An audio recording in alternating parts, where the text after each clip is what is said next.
Alors, donc je vais appeler maintenant Christine Deleuze, qui est directrice de la stratégie carbone à l'ONF.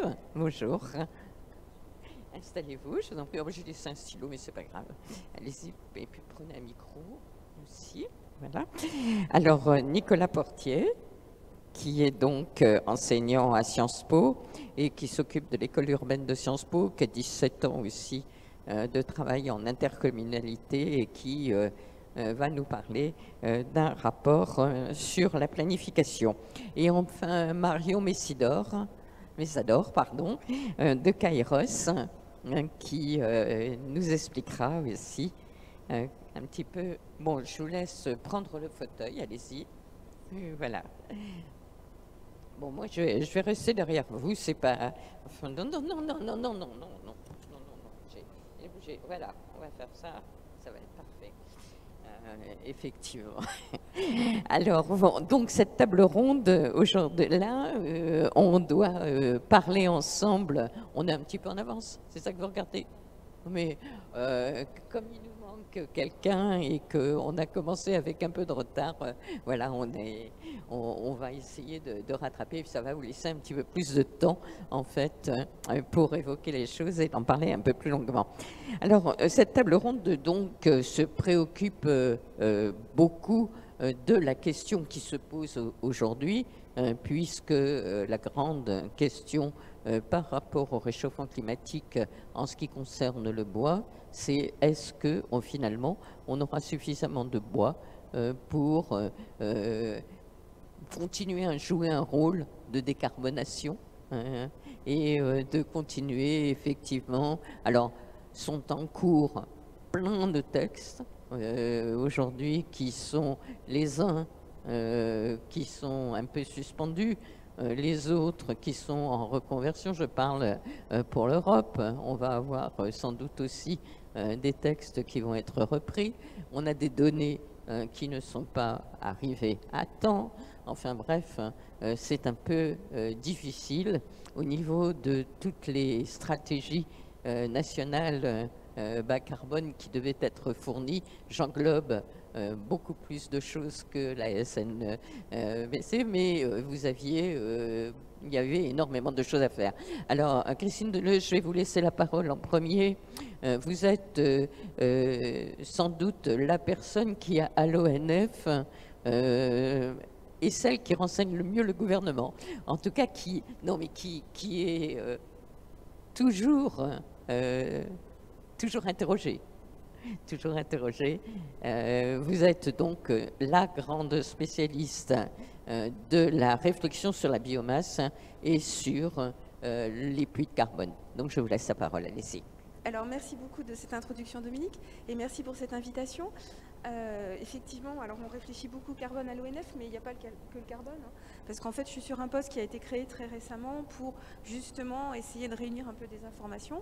Mais peut-être que ce qu'on peut dire d'abord sur la forêt publique, parce que finalement, il y a eu une présentation de la forêt privée, mais voilà, 25% de la surface gérée en métropole.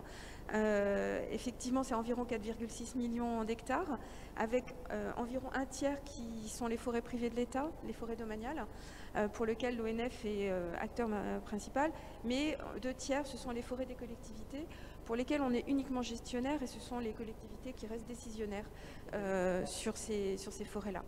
Et puis, je voudrais quand même citer, même finalement, si personne n'intervient pour l'ONF sur les forêts ultramarines, qu'on a 6,4 millions d'hectares dans les domaines d'outre-mer, et en particulier, surtout en Guyane. Alors, on en parlera un petit peu cet après-midi, mais vous savez, on a eu énormément de difficultés à avoir des représentants concernant les zones tropicales. Oui. Voilà. Oui, je sais bien. Alors, en tout cas, pour revenir là-dessus, c'est pour dire que le carbone, c'est qu'un tout petit bout de la lorgnette. On a vraiment des missions, on est vraiment à fond, nous, dans le concept de forêt multifonctionnelle. Voilà, et on est en train de, sans doute, d'arriver un peu à la limite de cette approche. Mais pour continuer sur les 25% de surface, on s'occupe finalement de 40% de l'approvisionnement en bois d'œuvre. C'est quand même pas rien, parce que finalement, on a une grande partie de nos surfaces en gestion pour de l'usage bois d'œuvre. Et en même temps, on accueille 55% des zones à forte protection. On a parlé tout à l'heure de 2 à 3% des zones en métropole sous statut de forte protection. On en accueille 50%. 55% même, donc c'est assez important. Et on s'occupe beaucoup d'accueil du public, en particulier dans plein de zones pour les collectivités. Et puis on a une mission qui est très fortement montée ces dernières années sur tout ce qui est risque naturel. Donc des risques peut-être qu'on n'entend pas beaucoup dans le grand public, hein, mais l'ONF s'occupe énormément des risques en terrain de montagne, tous les problèmes d'avalanche, tous les problèmes problèmes hydrauliques aussi dans les grandes... les risques d'une manière générale. Voilà, les dunes aussi, le long du littoral, le retour du trait de côte. Et puis, depuis 2022, une très forte augmentation d'une mission d'intérêt général sur les risques en forêt d'incendie. C'est fait beaucoup. Donc voilà, on a énormément de missions, on est plutôt en régression en termes d'effectifs, pour peut-être revenir sur ce que disait tout à l'heure Hervé Le Boulaire. Alors, par rapport à ça, le carbone là-dedans, eh bien, en fait, si on prend l'équation au tout démarrage, on est dans une injonction contradictoire des attentes de la société, puisqu'en fait, on a une importance cruciale de la forêt dans le contexte de la stratégie nationale bas carbone, puisque dans la dernière édition de la stratégie nationale bas carbone, finalement, la forêt représentait à peu près 55% de l'effort d'absorption des gaz à effet de serre résiduels à l'horizon 2050 pour arriver à la neutralité carbone. Puisque jusqu'à présent, on avait des objectifs depuis 1990 de réduction de nos émissions de gaz à effet de serre. On avait le facteur 4, on avait voilà, des grandes ambitions de réduction. Et puis à partir de 2015, avec l'accord de Paris, et puis 2019 avec le Green Deal, on est carrément passé à l'objectif d'une neutralité carbone. On s'est dit, voilà, il faut aller à cette neutralité, c'est important pour rester en dessous d'un 1,5 degré d'augmentation de température. Et en fait, dans cet objectif, la forêt joue un rôle crucial en termes d'absorption, évidemment. Alors, d'un côté, on a ça, et puis de l'autre côté, on a l'émergence de la bioéconomie. Et évidemment, alors, le terme biomasse, que j'adore pas, parce que pour moi, avant tout, on a du bois. Et on l'a bien dit, enfin, pour le coup, on le voit bien dans notre environnement, on a beaucoup de bois ici, et c'est très important d'avoir du bois dans notre environnement de vie. On a en tout cas une attente en termes de biomasse par la société qui est vraiment devenue énorme. Enfin, il y a une grosse demande de la part, surtout des autorités. Alors des autorités, c'est aussi l'évolution de la société qui voilà, va chercher des solutions de décarbonation. Et alors clairement, on va quand même pas se mentir, mais par exemple pour les industries lourdes, pour faire de la haute température, la biomasse est une solution parce qu'on arrive effectivement à monter haut en température pour les cimentiers ou l'acierie. Donc on va aller chercher pas forcément directement du bois, mais du charbon de bois. Donc pour la biomasse, ça va être quand même à peu près le même effet. Et puis les biocarburants, par exemple, l'ADEME, dans son horizon 2050, là, a fait une prospective où on aurait un besoin de 21 millions de mètres cubes en plus. Donc tout à l'heure, les chiffres étaient cités, hein, les chiffres de récolte, on est à 53 millions aujourd'hui à peu près, 21 millions de plus. Enfin voilà, on les prend où? C'est une vraie question. Donc on est dans cette injonction contradictoire et les deux finalement se réclament de la bioéconomie. Et qu'est-ce qu'on fait là-dedans? Donc en fait, je pense que ce qui est important de voir, c'est qu'aujourd'hui, on a beaucoup travaillé sur ce sujet. Alors le SGPE, et puis M. Portier nous fera un regard un peu complémentaire de ça. On a travaillé quand même dans la filière largement sur ce sujet, à travers deux études qui ont été publiées récemment, en début d'année.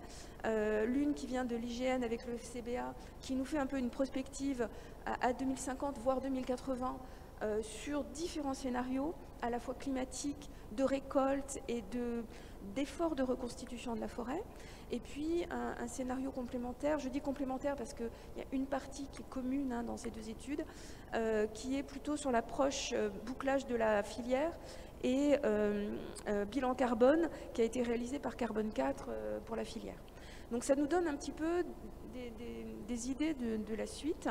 Et quelque part, en fait, ce qui est important à voir, c'est d'abord qu'il va falloir changer de paradigme sur le puits. Le puits forestier, c'était magique. Et le terme puits, et ça c'est quelque chose d'important, je crois, c'est un terme qu'il faut jeter à la poubelle. C'est-à-dire que dans l'imaginaire collectif, le puits, c'est un trou dans lequel on va peut-être jeter de temps en temps un franc et ça va disparaître. C'est magique, on ne se verra plus. Et Et c'est pas vrai. C'est-à-dire que ce que nous a bien expliqué Antoine Collin juste avant, le puits, c'est l'augmentation du stock en forêt. Et l'augmentation du stock en forêt, c'est juste conjoncturel. C'est qu'on a, depuis 1850, un doublement de la surface forestière. On a un triplement du volume. Mais cette accélération dont a parlé Antoine, c'est les 50 dernières années, enfin les 50 dernières années du siècle précédent. Et comme on a un temps long, et Tammuz l'a bien explicité, ce temps long forestier. Alors nous, par exemple, quand on dit chêne, c'est pas 120 ans, hein, on est plutôt à 200 ans. Alors on va réduire, là, on va être obligé, mais on est plutôt sur du temps très long.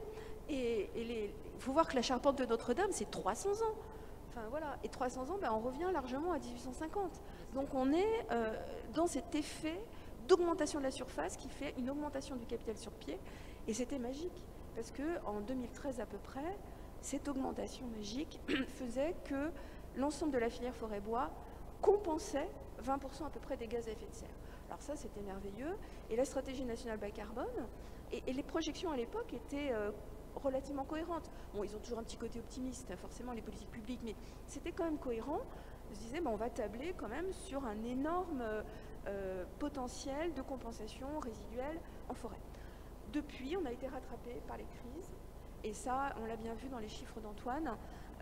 Et moi, je voudrais en donner d'autres, parce que pour moi, ils sont très marquants. On a 670 000 hectares en 5 ans, très fortement dépérissants, qui ont été publiés là, par le département santé des forêts avec l'hygiène. Donc 670 000 hectares, c'est quand même très important dans l'espace forestier. Et puis en 2022, on a eu 72 000 hectares qui sont partis en fumée. Alors on est quand même finalement privilégié, parce que le Canada, c'était bien plus important. Et le Canada, par exemple, en 2023, ils ont des incendies de forêt qui représentent un équivalent d'émissions de gaz à effet de serre du même ordre de grandeur que l'ensemble des autres secteurs de l'économie. Donc c'est monstrueux. Donc voilà, on est dans une forêt en transition pour laquelle le paradigme est très différent de ce qu'on avait jusqu'avant. Et donc il va falloir réfléchir d'abord à la protéger, d'abord à réfléchir à diminuer le risque. Donc ça, c'est un premier enseignement. À diminuer, dites-vous? À diminuer le risque, oui.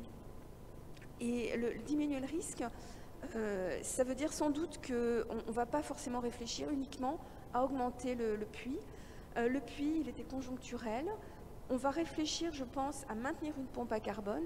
Ça, c'est crucial, parce que c'est quand même le phénomène naturel sur le secteur des terres qui est le seul à pomper du carbone en utilisant l'énergie du solaire sans autres intrants. Enfin, c'est quand même quelque chose de très puissant. On a aujourd'hui énormément de moyens financiers qui sont mis à faire de l'enfouissement de CO2 après absorption. C'est extrêmement énergivore. On a un système naturel qui le fait, c'est la photosynthèse. Donc, utilisons cette pompe naturelle, mais ça veut dire quoi? Ça veut dire qu'on doit avoir une forêt en bon état qui soit capable de réaliser cette pompe. Donc, ça veut dire aussi qu'il va peut-être falloir équilibrer. Et alors, le forestier, il sait très bien faire cet équilibre. Il passe son temps à équilibrer et il passe son temps à raisonner dans le temps long. Donc, mais quelque chose qui n'est pas connu, je pense, du grand public. Et quelque part, il va falloir se mettre dans cette perspective de long terme. Alors typiquement, quand je dis raisonner les risques, c'est pour reprendre ce qu'a présenté tout à l'heure François Morneau. Dans ces outils qu'on a de prospective pour la forêt, on a ces prospectives sur la partie essence, et en particulier essence potentielle pour le futur. Alors évidemment, Jonathan nous a présenté des choses très fines, etc. Et on est très en attente des résultats de la recherche pour comprendre des choses fines et pour pouvoir éventuellement agir sur ces échelles fines dans notre sylviculture. Mais en même temps, on regarde à une échelle macro aussi le devenir de nos essences. Et même s'il y a du microclimat qui va tamponner, ce qu'on voit, nous, au premier ordre, à une échelle macro, c'est que dans les perspectives qu'on a sur nos essences, on a environ 30% de nos grandes essences qui vont être en grand inconfort climatique à 2030. C'est énorme, 30% de surface, parce que ça veut dire que sur 30%, on aura plein de forêts qui seront à des stades intermédiaires pour lesquels, si tout d'un coup il y a un dépérissement, ça veut dire qu'on aura du petit bois encore qu'on ne pourra pas vraiment valoriser, et ça veut dire qu'on n'est pas dans une période où on peut changer, renouveler. Donc c'est quand même Mais très justement, sur le plan écosystémique, est-ce que on n'a pas un peu joué aussi là-dessus? C'est-à-dire la biomasse a besoin de bois immédiatement. Vous n'aimez pas ce terme, mais disons la production de chaleur a besoin de bois immédiatement. Donc, est-ce qu'elle a tablé Sur le bois dépérissant? Oui. Alors, c'est une vraie question, ce bois dépérissant. Parce que ce que je voulais continuer à dire, c'est que 30% en 2030, c'est plutôt 50% des surfaces à l'horizon 4 degrés. Donc, est-ce que 4 degrés, ça sera 2050 ou 2100? Je ne sais pas. Mais en tout cas, c'est colossal. Et clairement, ça veut dire qu'on a des risques de dépérissement massif. Et dans les prospectives qui ont été présentées par l'IGN, qui sont sorties récemment et qui seront présentées cet après-midi dans un séminaire, alors on ne peut pas être partout, mais il sera, je crois, enregistré, il faudra aller écouter parce qu'il sera plein d'enseignements. Dans les prospectives de l'IGN, c'est très intéressant, c'est-à-dire qu'il y a un scénario qui, on va dire, moyen et qui est plutôt le scénario à peu près réaliste avec des crises successives, qui est un scénario intermédiaire, puis il y a un scénario plus de crises aggravées. Et dans ces scénarios de crise aggravée, quand on a des pics de risque et de dépérissement, si on ne fait rien dans la forêt, on va avoir des pics de mortalité en forêt. Et qu'est-ce qu'on fait après de cette mortalité? Si on va récolter cette mortalité d'un coup pour l'envoyer en biomasse, on perd d'un coup un énorme puits et on va directement le faire repartir dans l'atmosphère. Donc ça, quelque part, l'étude Carbone 4 l'a bien montré. C'est carrément problématique. C'est-à-dire que si on veut tamponner, parce qu'on ne va pas pouvoir garder à la fois le puits et l'approvisionnement en biomasse, mais ce qu'il va falloir raisonner, c'est que l'approvisionnement qu'on va faire de bois, on essaye de le raisonner au maximum pour prolonger un stockage de carbone dans notre environnement. Et clairement, aujourd'hui, on n'est pas très bon. C'est-à-dire qu'aujourd'hui, on a environ 21% de notre récolte qui part dans un usagement du bois. C'est pas beaucoup. Alors évidemment, en même temps... Et même quand on n'a pas de récolte, comme par exemple dans les zones tropicales humides... Alors là, non, on n'a pas 21%. Là, on les a pas. Mais on a aussi un affaiblissement du stock du puits de carbone. Alors aujourd'hui, on a une grosse angoisse en tropique, dans les tropiques. Par exemple, la forêt guyanaise, tout l'ouest de son massif est en train de basculer. Et alors, pas par des aspects vraiment de sécheresse, c'est plus par des aspects El Niño de trop d'eau. Et là, bon, pour le coup, c'est vraiment très angoissant parce que ça veut dire que cette forêt qui était à l'équilibre, ça veut dire que c'était un puits quasiment neutre. Alors, neutre, ça voulait dire que certaines années plutôt, comment dire, favorables, on avait un accroissement et finalement la mortalité était plus faible que la production, donc on avait une augmentation. Et puis d'autres années, on avait plus de mortalité que de production, on avait une source de carbone, on va dire. Mais ça oscillait autour d'un niveau neutre. Aujourd'hui, on se pose vraiment la question de savoir si ces forêts-là vont pas devenir des sources de carbone. Pour la forêt tempérée, on n'est pas du tout dans cet équilibre-là. Donc on a un potentiel de réaction, on a un potentiel à faire des choses. Et les choses, en fait, on doit les faire en agissant dès maintenant, puisqu'on est dans le temps long forestier. Donc en fait, il y a un enjeu majeur à aujourd'hui anticiper les plus gros changements qu'on va avoir. Et c'est ce qu'on fait aujourd'hui, hein, c'est-à-dire qu'il y a d'abord le gouvernement qui a mis en place quand même une action très forte sur le renouvellement forestier, puisqu'on a le plan de relance qui a été suivi par France 2030, qui est suivi par un fonds pérenne, quand même à hauteur de 150 millions d'euros pour investir en forêt sur tout ce qui est plantation de nouvelles essences ou d'essences simplement qui existent déjà en France, mais qu'on va sans doute emmener plus au nord, c'est-à-dire aller chercher des provenances ou des essences qui ont plus l'habitude de chaleur et de sécheresse. Et puis, on va aussi tester des choses nouvelles. Et quelque part, en fait, on est très clair en forêt publique à dire que la seule chose dont on est sûr dans ce contexte d'incertitude, c'est que ne rien faire, c'est sûr que c'est aller dans le mur. On est sûr qu'il faut diversifier nos solutions et après observer et réagir au fur et à mesure. On est aussi dans des approches plutôt, on va dire, d'approche de viabilité, c'est-à-dire avec des études prospectives comme ce que réalise l'IGN, qui nous sont très utiles, regarder dans des scénarios optimistes, moyens ou pessimistes, finalement dans l'ensemble des solutions qu'on prend, celles qui vont être réalistes et qui apportent un plus. C'est-à-dire que dans les plus pessimistes, quelles sont celles qui nous apportent une petite espoir, mais aussi si finalement on a des solutions moyennes ou voire optimistes, quelles sont celles qui sont quand même intéressantes. Très bien. Mais vous aurez l'occasion de réintervenir tout à l'heure. Je vais continuer. Non, je vais passer la parole maintenant à Marion Messador, donc, qui est Product Manager à Kairos. Vous allez nous expliquer un petit peu d'abord qu'est Kairos, parce que tout le monde ne connaît pas encore, je me suis aperçue. Pardon. Et par ailleurs, ce que vous y faites, et peut-être insister un petit peu aussi sur ce que nous apporte la télédétection, dont on n'a encore pas parlé en termes de recherche. Oui, bien sûr. Donc, merci beaucoup pour l'invitation. En effet, moi, je suis un peu un personnage excentrique et excentré aujourd'hui dans ces panels. Je travaille pour Kairos, qui est une société française qui a été fondée il y a 8 ans et qui concentre ses travaux sur la fourniture de données pour les décideurs sur des sujets climatiques et environnementaux. Et ce qu'on fait, c'est de l'analyse de différents types de données alternatives, essentiellement du satellite, avec des méthodes d'imagerie et de machine learning.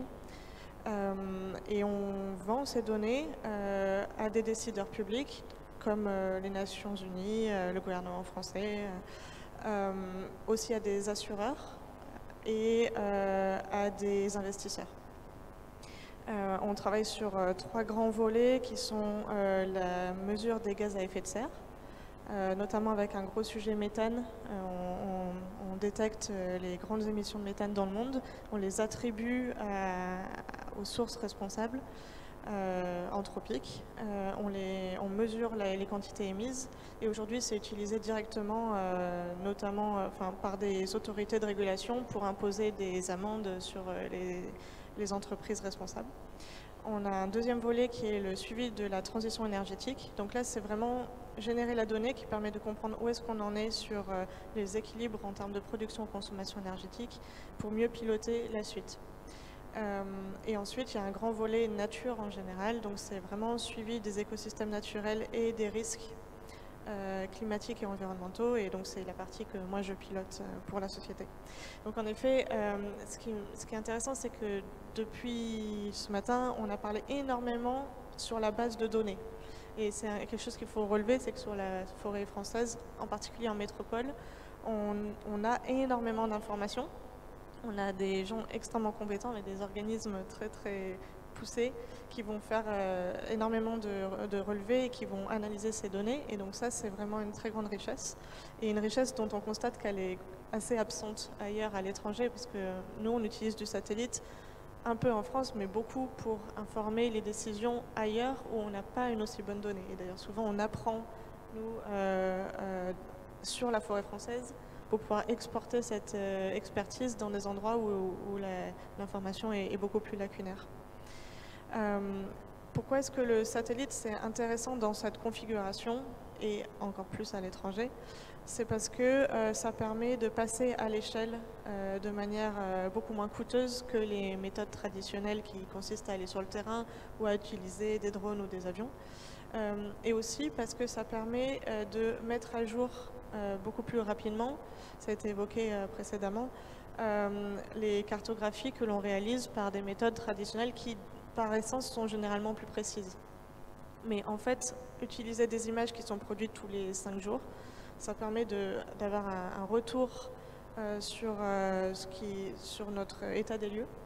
Et donc ça permet de faire plusieurs choses. Un état des lieux de où est-ce qu'on en est. Ensuite, un système d'alerte pour pouvoir détecter des événements que l'on veut limiter, par exemple des coupes qui ne sont pas prévues, des dépérissements, pouvoir les détecter plus tôt que traditionnellement.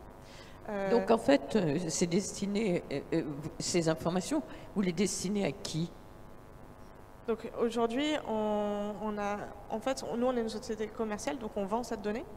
On la vend à différents types de personnes. On a des pouvoirs publics qui l'utilisent pour pouvoir anticiper notamment les risques. Donc nous on vend aujourd'hui des cartographies de risque incendie et des cartographies de mesure du défrichement autour des maisons pour pouvoir mieux anticiper les risques et pouvoir mieux protéger les forêts et éviter, dans la mesure du possible, des événements comme les méga-feux qui ont eu lieu l'an dernier dans les Landes. Donc c'est-à-dire, nous ce qu'on va faire, c'est qu'on utilise beaucoup de capteurs différents qui vont permettre de détecter quelles sont les zones les plus à risque cette année. Parce qu'en fait, on sait quelles sont les zones à risque en général sur les incendies. On sait que le Var, chaque année, ça brûle. Par contre, on ne sait pas quel massif, quelle pente, quel sol, quel peuplement cette année sera plus exposé que l'an dernier. Et ça dépend de l'état de la végétation, ça dépend de l'humidité des sols, ça dépend de la proximité des infrastructures, qui sont des choses qui bougent un peu moins, mais avec l'étalement urbain qui bouge quand même assez vite. Et donc, si vous avez monté tout ce système, c'est parce que vous avez constaté que finalement, il manquait d'informations sur certaines choses. Oui, alors nous, en fait, encore une fois, la plupart de nos clients aujourd'hui ne sont pas français. Parce que là où cette information manque le plus, c'est en dehors de la France. On est vraiment très bien positionné pour la donner.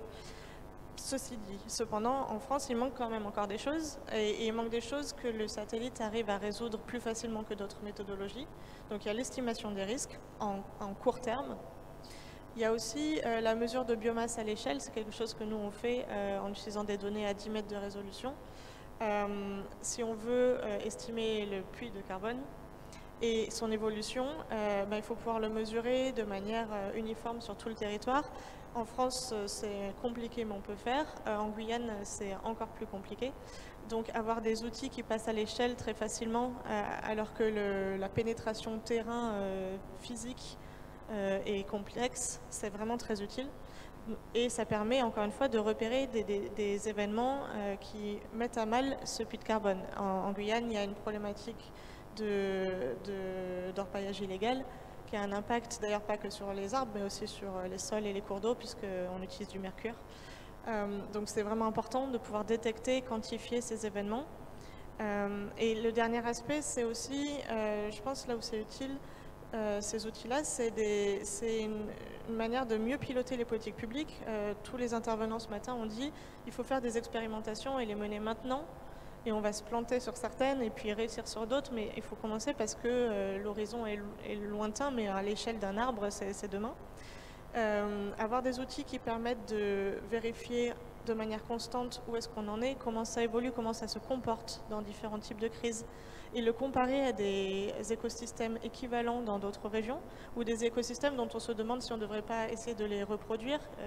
J'ai entendu beaucoup de gens au moment des méga-feux dans les Landes imaginer si on ne devait pas replanter des espèces qui soient plus adaptées à des régions plus chaudes à l'avenir, et je pense que ça sera évoqué cet après-midi. Donc pouvoir monitorer, comme on dit en franglais, cette évolution et les comparer, c'est assez crucial aujourd'hui. Très bien, merci. Donc on va donner la parole à Nicolas. Je rappelle que vous avez travaillé longuement, Nicolas, même si aujourd'hui vous travaillez en lien toujours bien sûr avec ce que vous faites à Sciences Po, c'est-à-dire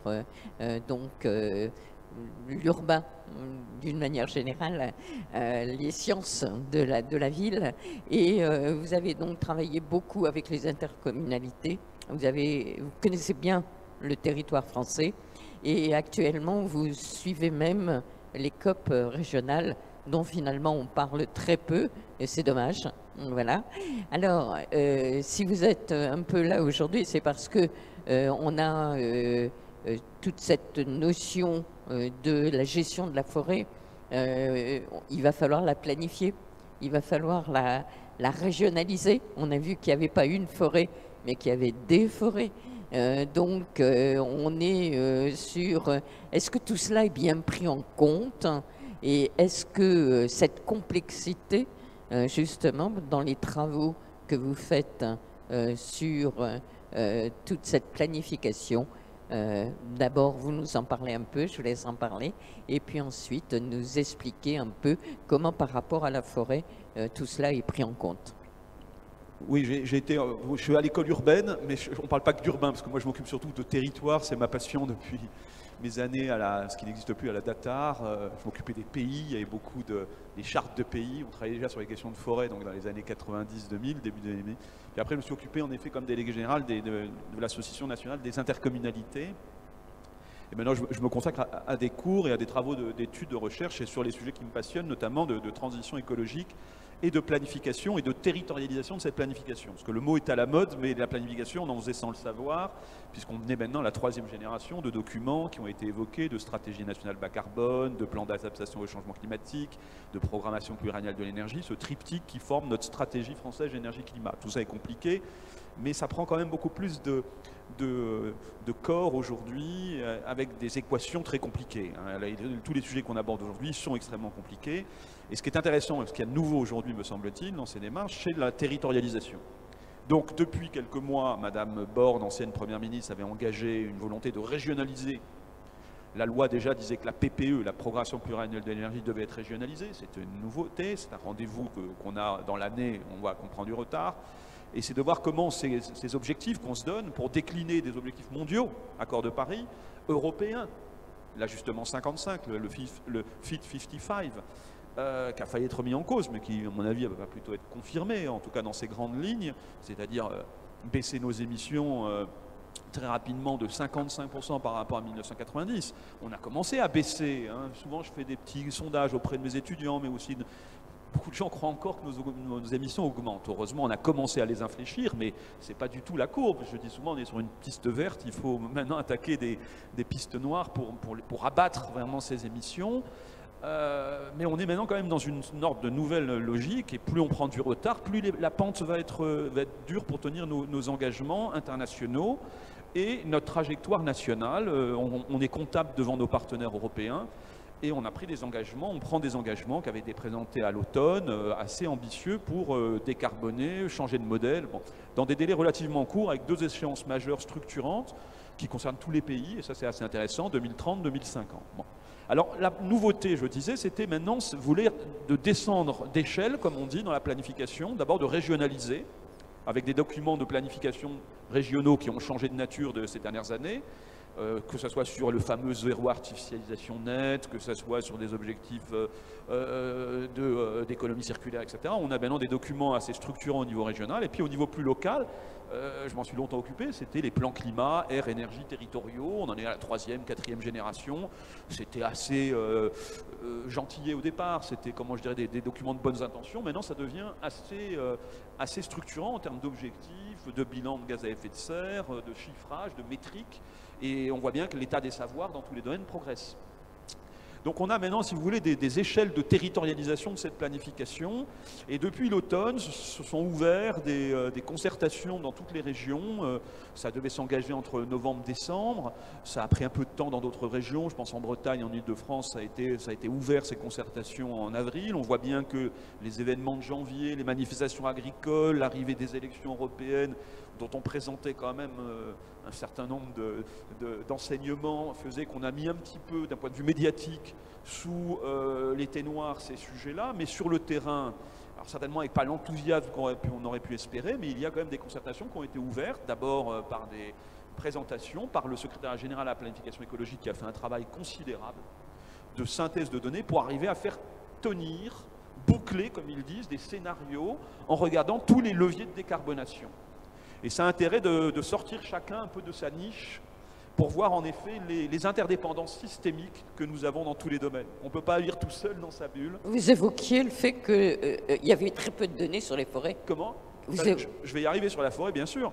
C'est que chacun, si chacun regarde dans son coin, on a l'impression de progresser, d'agir pour le bien, des biocarburants, etc. Mais quand on rassemble tout, on voit que ça ne matche pas, comme on dit, ça ne boucle pas. Donc on voit bien que l'intérêt de cette démarche, c'est ce qu'on appelle les Mondrians. Vous avez dû voir peut-être ces tableaux avec les différents leviers de décarbonation. Le mérite du SGPE, du secrétariat général à la planification écologique, c'est de pouvoir proposer des versions régionales qui montrent que région par région, les leviers ne sont pas les mêmes. Il y a des régions qui ont des émissions très industrielles, comme les Hauts-de-France, où il y a une concentration énorme des émissions industrielles françaises. Dans d'autres régions, les émissions liées à l'industrie sont beaucoup plus faibles. Les leviers seront autres. C'est pareil sur la production d'énergie renouvelable. En début d'année, on avait des zones d'accélération des énergies renouvelables, des débats dans les communes, etc. Au niveau régional, on est en train de faire la synthèse dans les comités régionaux de l'énergie pour voir si ça suffit pour décarboner notre mix énergétique, notre production énergétique, etc., etc. Maintenant, j'en arrive aux questions centrales de la forêt. Parce qu'on sait très bien que dans nos engagements internationaux, accord de Paris, on n'a pas fait le ZEB, le zéro émission brute, on a choisi un zéro émission nette parce qu'on a compté sur des émissions brutes résiduelles, mais qu'on compenserait par la séquestration dont vous parlez depuis tout à l'heure.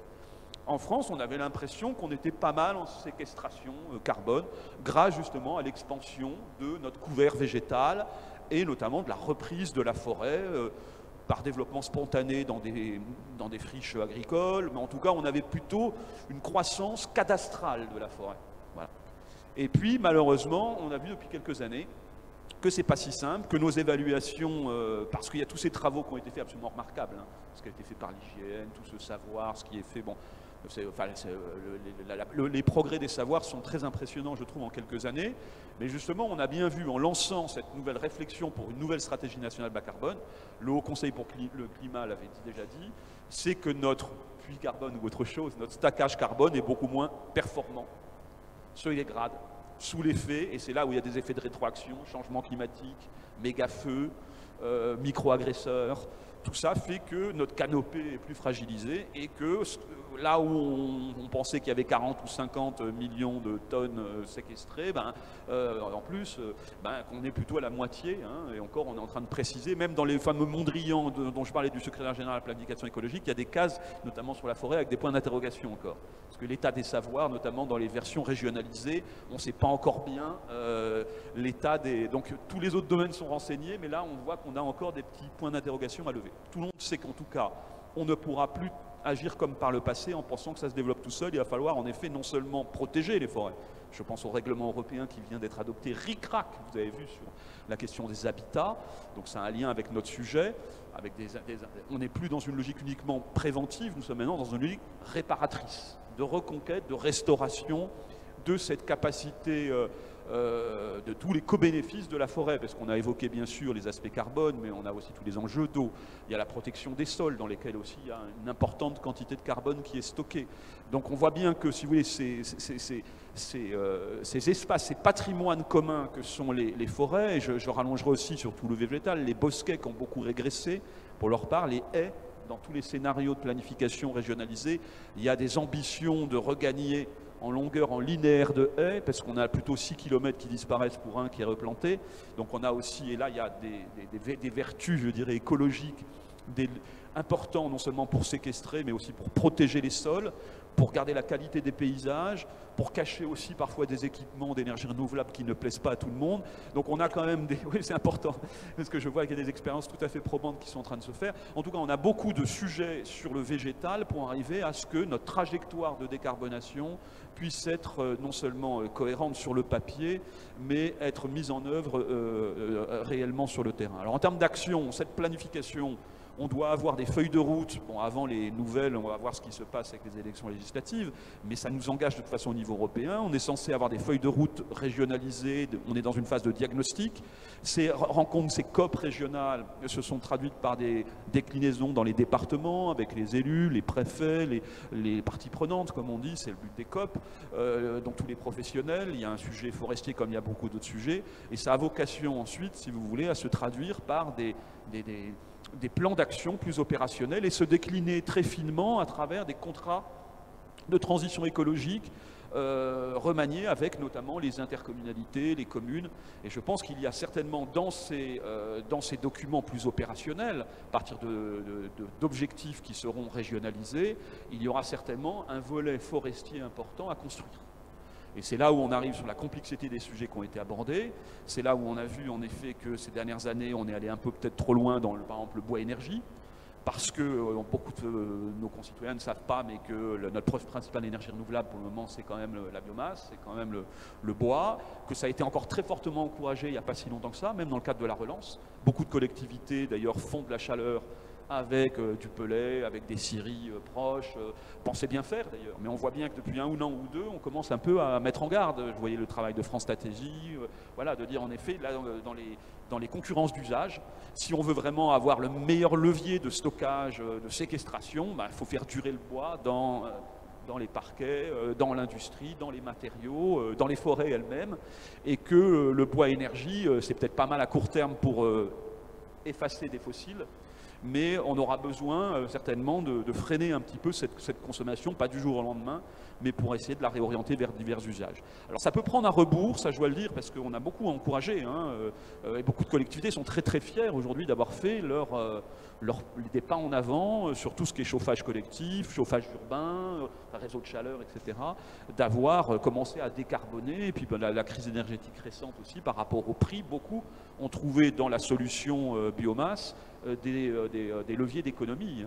Donc il faut trouver des solutions certainement progressives pour arriver à peut-être faire moins de pression sur la biomasse à partir d'une logique de bois énergie. Mais c'est là où on voit que les questions ne sont pas simples, qu'il faut que chacun ait un peu d'humilité, qu'on est dans un climat d'imprécation générale où tout le monde pense savoir. C'est quand même très très difficile les concertations sur ces sujets.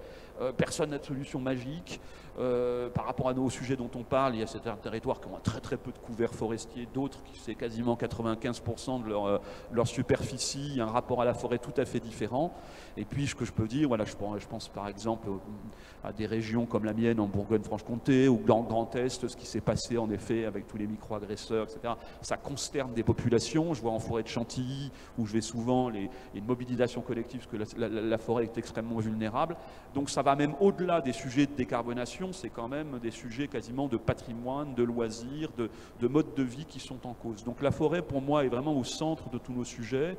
C'est vraiment un magnifique terrain de concertation. C'est un levier sur beaucoup de choses, beaucoup de politiques publiques, bien sûr de biodiversité, de gestion de l'eau. La forêt est très importante dans nos cycles de l'eau. Et donc la forêt est un très beau sujet à mettre au cœur de nos stratégies de planification territoriale. Alors, Christine Odeuse, par rapport à ce qui vient d'être dit là, est-ce que d'abord remonte vers vous les concertations dont vient de parler Nicolas, parce qu'elles doivent être bourrées d'informations? Et puis, est-ce que vous avez l'impression qu'aujourd'hui, au niveau de ce que la planification met en place, vous êtes en accord, un peu en désaccord, avec quelques controverses, et lesquelles? Oui, je voudrais tout de suite rebondir sur votre deuxième question, c'est-à-dire que pour moi, vraiment, le secrétariat général à la planification écologique a amené énormément de choses. Enfin, moi, je suis arrivée sur ce sujet en 2022, et à ce moment-là, c'était la mise en place des feuilles de route pour la décarbonation dans les 19 filières fortement émettrices. Le bois, la filière forêt-bois, n'étant pas émettrice, on n'était pas invité à la table. Éventuellement, on avait le droit de contribuer au puits forestier, fournir de la biomasse, mais on n'était pas trop invité à la réflexion. Et en fait, moi, je voyais des feuilles de route qui sortaient sur la chimie. Oh ben, nous, on aura besoin d'un EPR en plus et puis un peu de biomasse. Le biocarburant, ben alors nous, 21 millions de mètres cubes. Ouais, vas-y. Et quand tu cumules, c'était complètement, moi, je trouvais hystérique. Et franchement, le travail du secrétariat général a apporté énormément, je pense, de raisons à comparer un peu ces différentes feuilles de route et dire, alors là, ça ne va pas être possible parce que vous pointez tous sur les mêmes millions de mètres cubes et ça ne va pas être possible. Tu veux un micro pour dialoguer voilà, je pense que... Et donc ça, c'était, pour moi, c'est vraiment quelque chose d'énorme dans le paysage. Donc ça, pour le coup, je pense que c'est important de le dire et de féliciter ce travail-là. Effectivement, maintenant, il est en train de se traduire.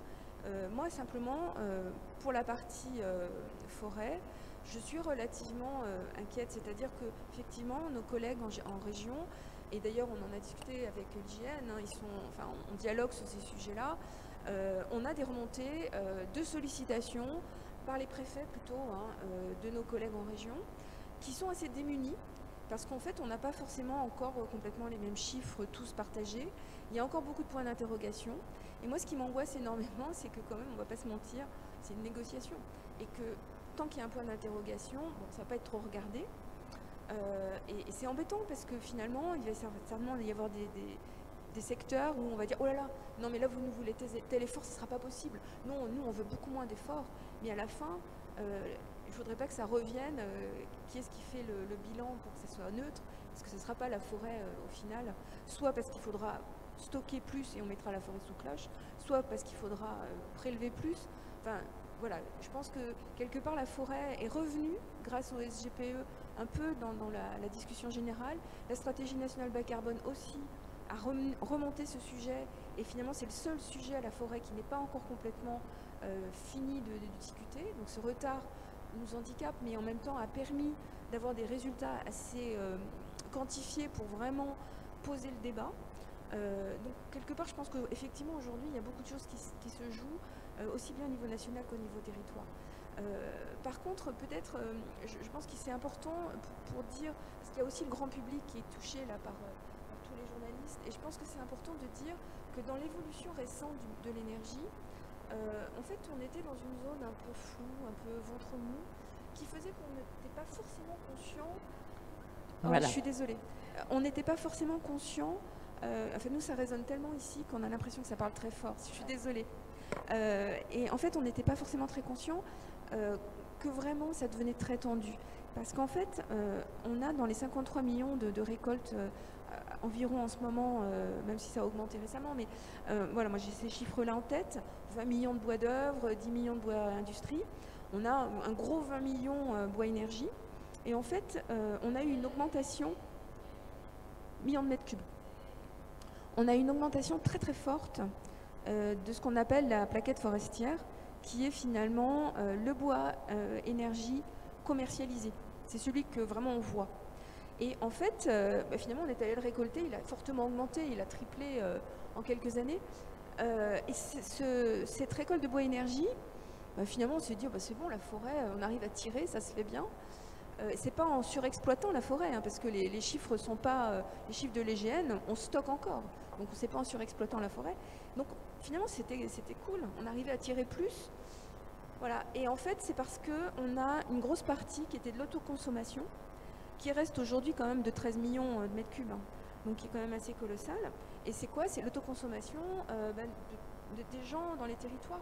Et c'est très important cette autoconsommation, parce que dans la crise énergétique, on voit bien que les gens reviennent à cette consommation énergétique locale du bois-bûche, parce que quelque part, ça répond à des difficultés du coût de l'énergie dans les territoires. Et je pense qu'aujourd'hui, on va arriver à un moment de blocage, c'est-à-dire que ces millions de mètres cubes autoconsommés, ils ne vont pas réduire maintenant, ils vont voir peut-être reprogresser, et qu'il va falloir aller chercher autrement. Alors, ça, c'est un vrai par rapport problème. à ce problème, vous savez que du côté des chercheurs qui se préoccupent de la qualité de l'air, par exemple, il y a aussi une très très grosse interrogation.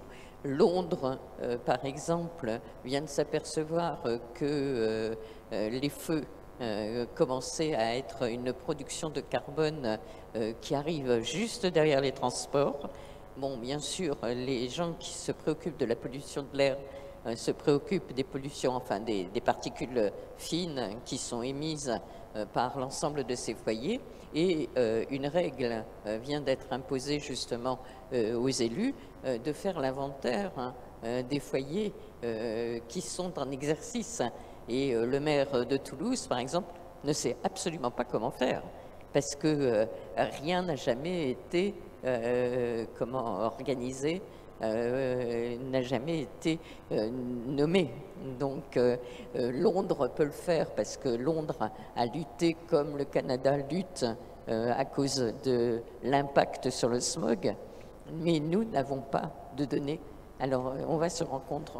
Ouais, c'est un vrai problème en particulier dans les zones Rhône-Alpes par exemple. Enfin, il y a certaines vallées qui effectivement ont des Enfin, gros chez nous en soucis Méditerranée d'émissions. aussi. Et alors en Méditerranée, il y a quand même moins Occitanie. Oui, en Occitanie. Mais sinon, il y a quand même moins d'usage. Mais vraiment, enfin bon.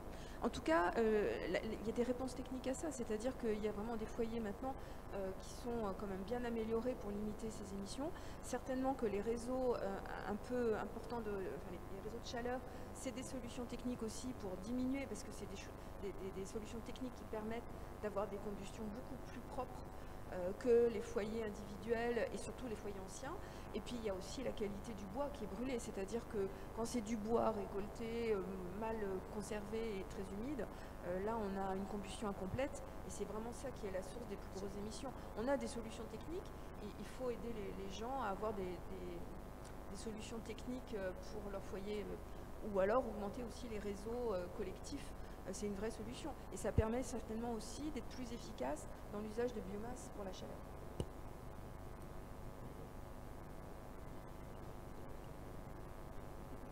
Merci bien. Enfin, moi, je suis entièrement d'accord. Sur les aspects émissions, donc sanitaires, hein, donc on est dans les zones de faible émission, c'est un problème en effet dans les grandes villes, métropole, Strasbourg, il y a des tas de controverses sur justement.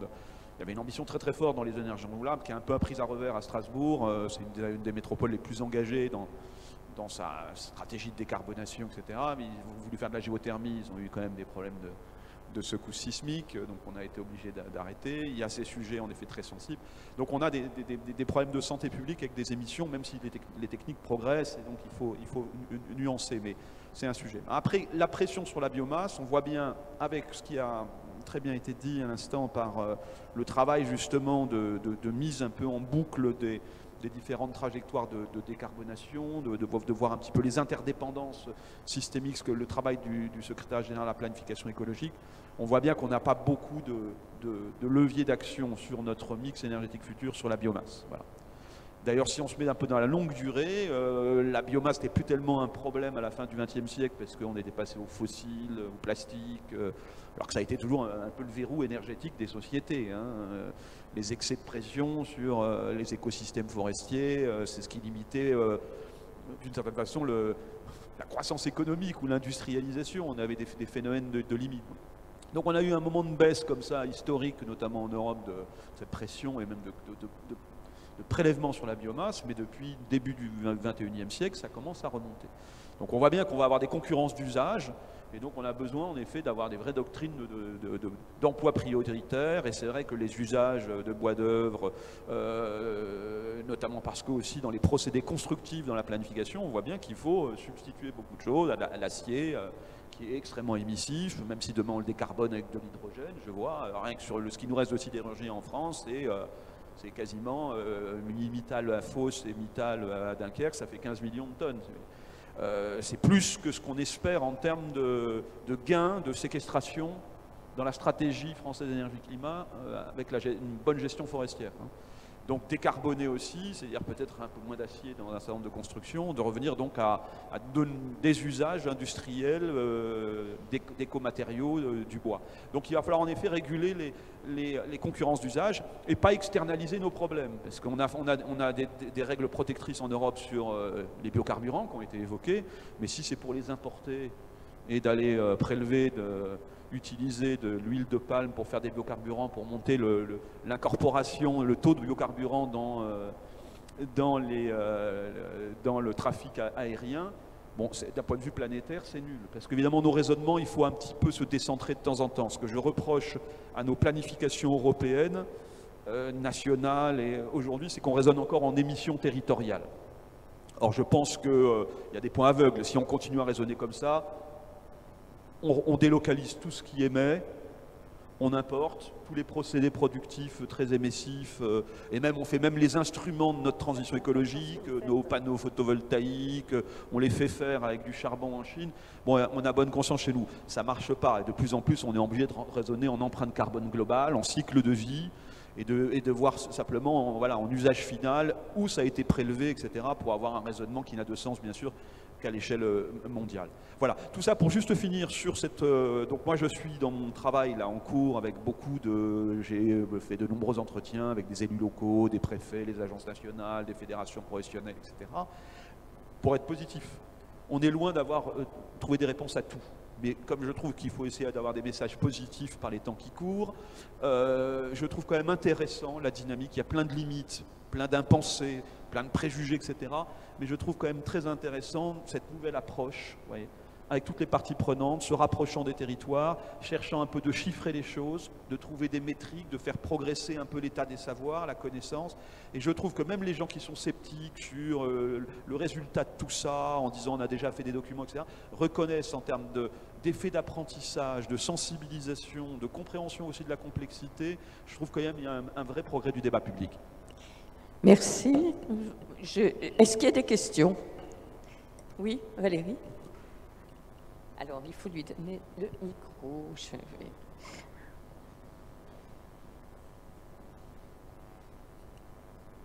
C'est une question adressée à Mme Deleuze. En 1998, je crois, ONF International et Peugeot ont fait un grand puits de carbone en Amazonie.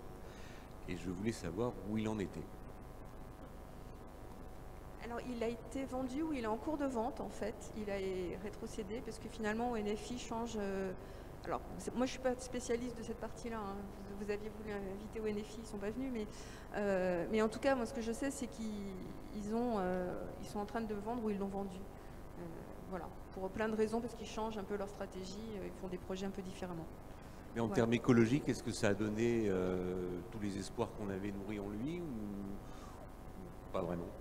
Alors en termes écologiques, je ne sais pas ce que vous entendez par là, en termes de production de carbone, ça a donné ce qui était prévu, certainement de production, puisque effectivement, ils ont régulièrement eu des tonnes de carbone à vendre à l'international.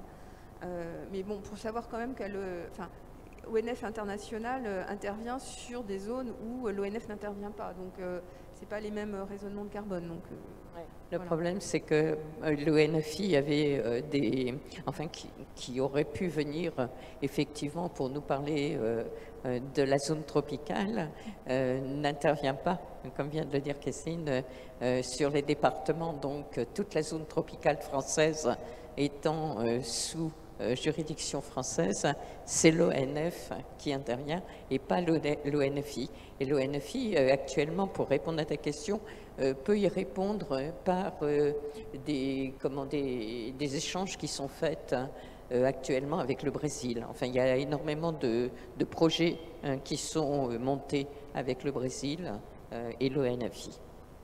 Alors, ils font aussi des missions, enfin, ils ont pas mal de travaux d'ordre différent, mais aussi par exemple avec les approches satellites sur la conservation des mangroves et le gain carbone aussi de ces mangroves. Ça, on en parlera cet après-midi, voilà. on aura l'occasion. Mais pour le coup, effectivement, ils sont moins sur ces parties plantations. En tout cas, ils ont rétrocédé. La deuxième. Ah ben, je croyais qu'il y avait une deuxième question. Pardon, Valérie. Non? Est-ce qu'il y a une autre question? Bien. Est-ce que vous voulez redire quelque chose pour conclure? Peut-être juste une chose importante, c'est en fait dans cette question, y a-t-il assez de puits de carbone pour faire quoi?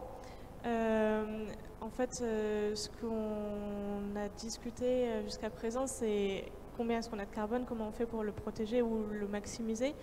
Mais il y a vraiment un sujet qui ressort dans les interventions de cette table ronde, c'est que on peut améliorer la mesure, on peut mieux connaître nos forêts. Ce qu'on comprend désormais, c'est que en France, en tout cas, y compris dans les départements d'outre-mer, on peut difficilement maximiser à l'infini ce puits. Et donc, il faut changer de focale et il faut vraiment se focaliser sur conserver. Alors que la même chose n'est pas forcément vraie à l'échelle internationale, où il y a encore beaucoup de zones où il y a un potentiel très fort de restauration. Nous, c'est quelque chose qu'on suit énormément, donc des zones qui sont reboisées, reforestées, avec l'objectif assumé de générer une nouvelle source de séquestration carbone. Mais pour la France, là aujourd'hui, le gros sujet, c'est si c'est pour contribuer à notre stratégie net zéro, en fait, il faut sécuriser la part qui existe aujourd'hui et non plus chercher à la démultiplier à l'infini, parce que là, on est assez conscient qu'en fait, par essence, un stock, ça a des limites. Et la forêt, quand elle va bien, elle finit par être neutre, en fait. C'est ce qu'on voit dans une... Si on le prend globalement. Oui, voilà. Donc, elle fonctionne comme un système... oui, il faut quand même se souvenir que la Convention est à échelle globale. Et ça, c'est quelque chose qui est extrêmement important. Tu l'as rappelé à un moment, mais il faut effectivement qu'on remette... Enfin, on ne travaille pas seulement sur la France, quoi. Disons, on est obligé de travailler, nous, en France, on est des acteurs français, c'est là qu'on a les leviers d'action, mais en effet, il ne faut pas oublier que notre empreinte carbone, aujourd'hui, elle est... si nos émissions territoriales, enfin françaises, elles réduisent, notre empreinte carbone continue d'augmenter parce qu'on continue d'importer. Donc vraiment, il y a une double logique à garder en tête, quoi. Moi, je voudrais ajouter quand même cette espèce d'idée de stockage, comment dire, protégé. C'est vraiment pas une idée de mettre la forêt sous cloche, en fait. Là, clairement, il ne faut vraiment pas garder cette image-là, parce qu'on a des choix sans regret, en fait, clairement, en faisant une défense de nos forêts contre les incendies, ça c'est sûr. On n'a pas beaucoup parlé des sols, vous l'avez juste évoqué, mais la moitié du carbone, il est dans les sols forestiers. Si on a des récoltes de crise, il va falloir être très très vigilant, à être très protecteur sur nos sols pour ne pas déstocker. Donc il faut qu'on ait des moyens pour faire des exploitations dans des bonnes conditions. Et ça, on n'en a pas du tout parlé pour l'instant dans la matinée, mais je pense que c'est un sujet crucial. Parce que l'intervention en forêt, on a des sols fragiles. Et il faut absolument qu'on soit très vigilant sur leur maintien. Et puis par contre, après, le troisième levier, il est l'adaptation. C'est-à-dire qu'on est dans un temps forestier long. Et quelque part, imaginer qu'on va gagner à mettre sous cloche, ça va peut-être être gagnant demain, après-demain, mais dans quelques années, c'est sûr que c'est perdant. Et donc moi, ce que je disais tout à l'heure, c'est que le puits, c'était conjoncturel. De toute façon, il va baisser. Finalement, il baisse plus vite qu'il n'aurait dû par rapport aux crises. Mais ce qu'il faut, c'est qu'effectivement, on baisse le risque par rapport à ces crises. C'est-à-dire que si on a beaucoup de mortalité en forêt et beaucoup de biomasse sèche en forêt, on va exploser les crises. Donc il faut qu'on intervienne dans ces peuplements et qu'on puisse faire plein de choses différentes, plein de solutions variées, diversifiées. On a parlé de diversification tout à l'heure. C'est changer mettre plein d'essence, changer, varier les solutions et puis observer et en tirer au fur et à mesure des leçons et continuer à avancer comme ça de manière adaptative. Vas-y, une conclusion aussi. Oui, bon, les vertus écosystémiques et écologiques sont multiples. Alors sur les sols, c'est vrai, hein, la séquestration, on a quoi? On oublie souvent les océans. Je m'intéresse beaucoup aux algues aussi, aux filières algues qui se structurent. Beaucoup de carbone séquestré dans les alguiers, dans les posidonies. Sur les sols forestiers importants, bien sûr la richesse en termes de biodiversité. Donc les fonctions sont énormes. Et déjà c'est préserver, encore une fois, le patrimoine, qui nécessite d'être entretenu. Moi, ce qui m'intéresse quand même beaucoup, c'est les modèles économiques, parce que c'est là où je trouve qu'il faut travailler quand même vraiment finement. Le plan de relance, on voit bien, mais il y a des controverses énormes, je ne rentre pas dedans, on n'a pas le temps. Mais on a fait des coupes rases pour replanter. Est-ce qu'il y a vraiment une diversité des espèces? Est-ce qu'on fait des modèles résilients face au changement climatique? Donc là, je crois que les savoirs progressent beaucoup. Il y a des guerres idéologiques très importantes. D'ailleurs, c'est un peu normal. Mais c'est vrai qu'il va falloir voir en effet ce renouvellement, cette régénération. Heureusement, on a quand même une tradition pluricentenaire, hein, des débats qui avaient depuis les ordonnances de François Ier sur la protection des forêts, etc. On a des savoir-faire. Après, il y a les modèles économiques qui m'intéressent beaucoup. C'est qu'on voit très bien qu'on a d'abord des conflits d'usage avec les forestiers, qui s'en plaignent beaucoup, des agressions, des gens qui ne comprennent pas qu'on scie des arbres. Chacun fait sa petite religion écologique aujourd'hui, c'est quand même là aussi, il va falloir apaiser la société là-dessus. Tout le monde s'en place, ça a été dit tout à l'heure en effet, et c'est vrai qu'il y a aussi les accès, voilà. Donc on a des modèles économiques, que la France soit aussi, c'est un des deuxièmes, ça dépend de la façon de compter, mais c'est un des deuxièmes postes de déficit commercial français, le bois. Donc on produise la matière première, mais qu'on ne la transforme pas, qu'on ne crée pas des emplois durables. Donc là, à mon avis, il y a de relocaliser, de rechorer, comme on dit un petit peu, nos usages du bois, nos propres matières qu'on exporte pour être transformées ailleurs, pour faire de la valeur ajoutée et financer les 10 milliards qu'il nous faut pour entretenir nos forêts, selon certains calculs qui ont été faits. Je pense qu'il y a un modèle économique à reconstruire qui est très important et on a besoin de défendre les savoir-faire de l'ONF. Alors juste pour finir sur la partie économique, ce qu'il faut quand même dire, c'est qu'aujourd'hui, on est à 150 millions pour la partie renouvellement forestier. Alors même s'il y a peut-être des polémiques aujourd'hui qui ressortent, enfin il y a quand même des choses bien qui se font. Derrière, il ne faut pas tout pourrir par rapport à ce qui est dit de manière un petit peu caricaturale. À côté de ça, il y a 1 milliard prévu pour le fonds de chaleur à l'horizon 2027. Donc au niveau modèle économique, ok, mais on pose sur la table et on pose des questions par rapport à ce qui va tirer, parce que 1 million sur le fonds de chaleur, ça va forcément tirer de la biomasse. Il y a eu 250 millions qui est mis sur l'amélioration de la filière forêt-bois. Et c'est aussi une question. Et pour le coup, vous évoquiez les aspects d'un peu de terrorisme, d'éco-terrorisme autour de tout ce qui est exploitation forestière. Il y a des gens quand même qui vivent des choses très difficiles sur les territoires et qui sont souvent des maillons fragiles en fait, de la filière. Et quelque part, je pense que la société doit pouvoir se poser quand même la question de finalement prendre l'avion et puis finalement choisir du plastique pour ses sols ou choisir, moi je sais pas d'autres, du ciment pour sa construction et voilà. Et puis à côté de ça, aller taper sur le forestier qui va aller récolter du bois. Je pense qu'il y a besoin d'une réappropriation par la société de l'ensemble du système et de se poser les bonnes questions. Alors peut-être que l'échelle du territoire est la bonne pour se les poser. Parce que c'est vrai que ça pose moins de questions dans des territoires très forestiers. Moi, je connais bien le Jura et on voit les gens qui sont quand même beaucoup plus à l'écoute de leur forêt. et de l'usage du bois derrière. Il y a une vraie question effectivement de société. Oui, il y a des vraies questions. Par exemple, moi je vois sur l'Occitanie, il y a un vrai gros problème entre étendre la forêt, ce qui prendra de l'eau, et un partage de l'eau avec le tourisme, par exemple, le développement économique du tourisme.